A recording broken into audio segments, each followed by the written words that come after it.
ପ୍ରେଜ୍ ଦ ଲର୍ଡ। ପରମେଶ୍ୱରଙ୍କର ଗୌରବ ହଉ, ପରମେଶ୍ୱରଙ୍କର ପ୍ରଶଂସା ହଉ। ପ୍ରଭୁ ଯୀଶୁ ଖ୍ରୀଷ୍ଟଙ୍କ ବହୁମୂଲ୍ୟ ନାମରେ ସମସ୍ତଙ୍କୁ ମୋର ଏହି ବିଶେଷ ଖୁସି ଦିନରେ ନମସ୍କାର ଜଣାଏ।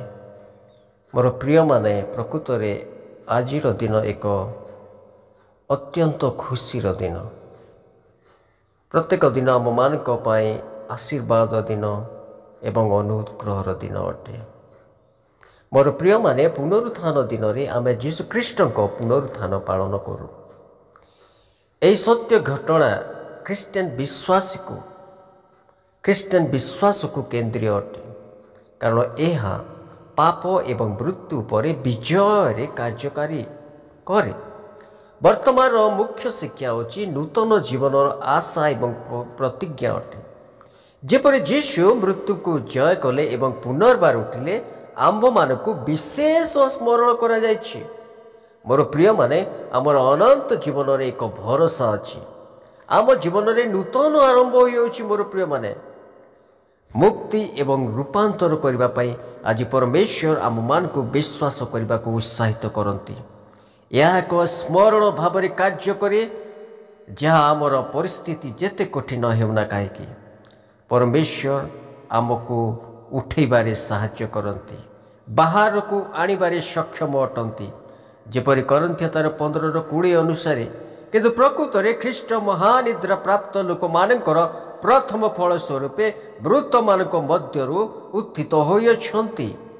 ମୋର ପ୍ରିୟମାନେ, ପୁନରୁତ୍ଥାନ ଦିନ ଆମର ବିଶ୍ୱାସର କେନ୍ଦ୍ରିତ ପ୍ରତିଫଳିତ କରିବା ପାଇଁ ଗୌରବମୟ ଅଟେ। ଆମେମାନେ ଚାଲନ୍ତୁ ଏହାକୁ ଟିକେ ଚିନ୍ତା କରିବା। ସେ ପ୍ରଥମ ଇଷ୍ଟର ସକାଳ ବିଷୟରେ ଚିନ୍ତା କରିବା, ଶିଷ୍ୟମାନଙ୍କୁ କଳ୍ପନା କରିବା। ମୋର ପ୍ରିୟମାନେ, ଭାବିଲେ ହୃଦୟ ଭାଙ୍ଗିଯାଏ। ହୃଦୟ ଭାଙ୍ଗିବା, ଏହା ଆଶା ହଜିଯାଇଥିବା ଦେଖାଯାଉଥିଲା ମୋର ପ୍ରିୟମାନେ, ଏବଂ ଅନ୍ଧକାର ହୋଇଯାଇଥିଲା।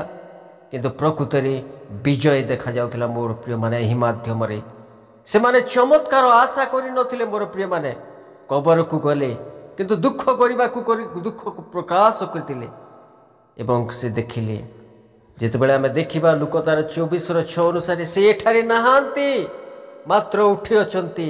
ମନୁଷ୍ୟ ପୁତ୍ରକୁ ଯେ ଅବଶ୍ୟ ପାପୀମାନଙ୍କ ହସ୍ତରେ ସମର୍ପିତ ହୋଇ କ୍ରୁଶରେ ହତ ହେବାକୁ ଓ ତୃତୀୟ ଦିବସରେ ପୁନରୁତ୍ଥାନ କରିବାକୁ ହେବ। ମୋର ପ୍ରିୟ ପ୍ରଭୁଙ୍କର ଲୋକମାନେ, ଏହା ଏକ ପୁନରୁତ୍ଥାନ, ମୃତ୍ୟୁ ପରେ ଏକ ବିଜୟ, ଅନନ୍ତ ଜୀବନ। ଆଜି ଆମ ପାଇଁ ଏହା ଏକ ଶୁଭ ଦିନ। ଏହାର ଅର୍ଥ କ'ଣ ମୋର ପ୍ରିୟମାନେ?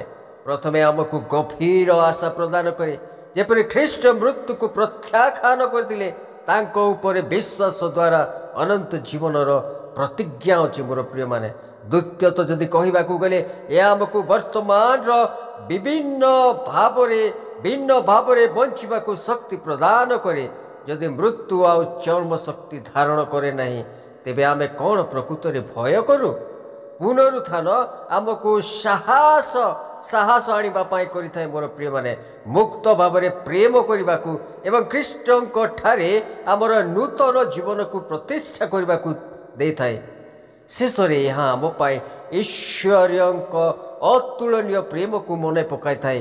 ତାଙ୍କ ପୁତ୍ରର ବଳିଦାନ ଏବଂ ପୁନରୁତ୍ଥାନ ଆମର ପରିତ୍ରାଣକୁ ପ୍ରଦର୍ଶନ କଲେ ଏବଂ ଆମର ଅନନ୍ତ ଜୀବନର ଉତ୍ତେଜନାକୁ ପ୍ରଦର୍ଶନ କଲେ ମୋର ପ୍ରିୟମାନେ। ତେଣୁ ଆମେ ଏହି ପୁନରୁତ୍ଥାନକୁ ଆସନ୍ତୁ ଏକ ଐତିହାସିକ ଘଟଣା, ଏକ ସତ୍ୟ ଘଟଣା, ଆଶା ଏବଂ ସୀମାହୀନ ପ୍ରେମକୁ ଗ୍ରହଣ କରିବା। ଉଠାଯାଇଥିବା ଖ୍ରୀଷ୍ଟଙ୍କର ବାସ୍ତବତା ଆମ ଜୀବନକୁ ରୂପାନ୍ତରିତ କରିବା ଏବଂ ଆମକୁ ଆନନ୍ଦ ଏବଂ ଉଦ୍ଦେଶ୍ୟରେ ପୂର୍ଣ୍ଣ ହେବା ମୋର ପ୍ରିୟମାନେ। ଇଷ୍ଟର ସତ୍ୟ ଘଟଣା ଅଟେ ମୋର ପ୍ରିୟମାନେ, ମୁଖ୍ୟତଃ ଯୀଶୁଙ୍କ ମହାଦାନ, ଯାହା ଆଶା, ପରିତ୍ରାଣ ଏବଂ ଖ୍ରୀଷ୍ଟଙ୍କ ଠାରେ ଏକ ନୂତନ ଜୀବନ ଏବଂ ଖ୍ରୀଷ୍ଟଙ୍କ ସହିତ ଏକ ନୂତନ ଜୀବନ ଶିକ୍ଷା ଦିଏ। ମୋର ପ୍ରିୟ ଭାଇ ଭଉଣୀମାନେ, ଏହା ମୃତ୍ୟୁ ଏବଂ ପାପ ଉପରେ ବିଜୟକୁ ମନେ କରେ ମୋର ପ୍ରିୟମାନେ। କ୍ଷମା ଦେଉଥିବା ଅଭିଯୋଗ ଏବଂ ଯେଉଁମାନେ ବିଶ୍ୱାସ କରନ୍ତି ସେମାନଙ୍କୁ ଅନନ୍ତ ଜୀବନର ପ୍ରତିଜ୍ଞା ନିଶ୍ଚିତ କରାଯାଇଛି ମୋର ପ୍ରିୟ ଭାଇ ଓ ଭଉଣୀମାନେ।